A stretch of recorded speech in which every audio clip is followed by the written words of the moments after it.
op-ed today over at HartmannReport.com is basically all about racism and the snowflaking of white privilege. Actually, it's more about white privilege. Yesterday, I went off on a rant.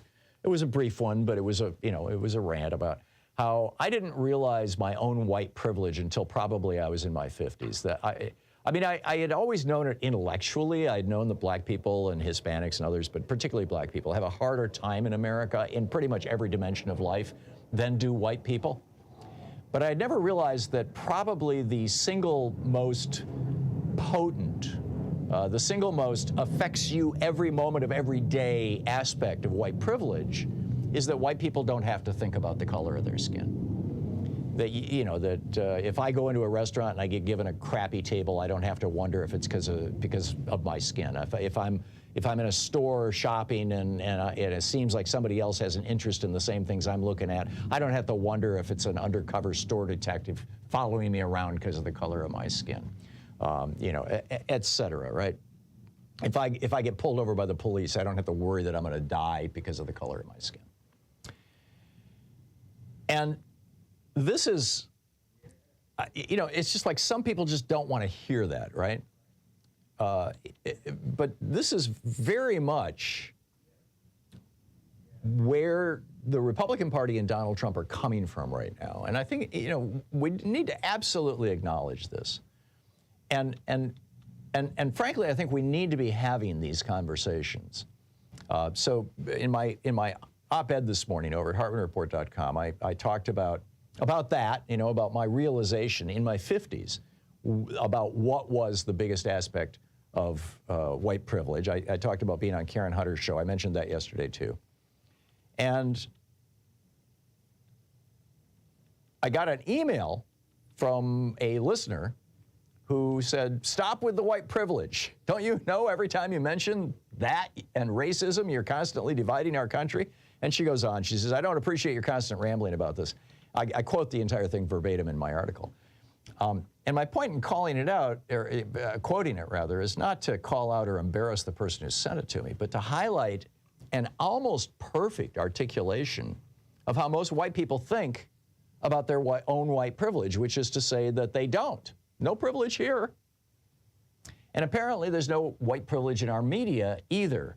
Dan Frumkin, over at Press Watchers, it's kind of a media watchdog organization, has spent a lot of, well, actually, he started writing about this back in 2019. But this last week he had a great piece exploring the problem with the American press.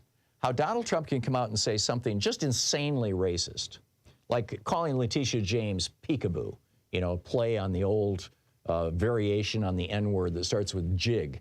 And, that was arguably as common a slur as the N-word back when Donald Trump was a child. It's kind of an anachronism now, but it's a highly offensive term. And using that specific example, for example, I looked it up yesterday and I read a half a dozen articles about Donald Trump calling her peekaboo. And only one even mentioned that it was a racist trope. That was the New York Times. The rest, basically just reported on it without saying, this is racism. This is Donald Trump shouting out to racists. This is, it's just pure old racism. And then as I was writing the op-ed yesterday, as I was writing today's piece yesterday afternoon, I get a bing in my computer and I got an email coming in and it's from Donald Trump. And so I look at it, it was a fundraising email, of course, and it starts out, reports all over the country show that Obama is hell-bent on stopping our 2024 campaign. And I'm like, Obama? And then the penny dropped for me. It's the last week before the Iowa caucuses, and we're right up against the New Hampshire primaries. So Trump is pulling out all the stops. He's going for the race, right? Our first black president. Let's go after the black guy.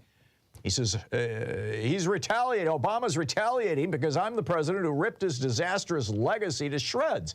And then he quotes three headlines, one from the Washington Post, one from the New York Times, one from New York Magazine, about, here's the headlines. How Trump is rolling back Obama's legacy. Trump discards Obama's legacy, one rule at a time. Obama's legacy has already been destroyed. And then he wraps it up by saying, come January 20th, we will finish the job and remove the last remnants of Obama's legacy and cast Biden's legacy on the ash heap of history along with it. In other words, going after the black guy. I'm telling you, our media needs to start calling, and I guarantee you, no media is going to even talk about this. You know, I've heard about it nowhere. I just got it in my inbox, but it went to millions of Americans. This clear, blatant racism. But, you know, in the elite American media, nobody wants to talk about it. White people, let me talk to you white people out there. We must understand our own sordid history. We must acknowledge our privilege, and we must do everything we can to make America a country that works for all of its citizens. And the media needs to stop worrying that Republicans are going to squeal and yell when they get called racists.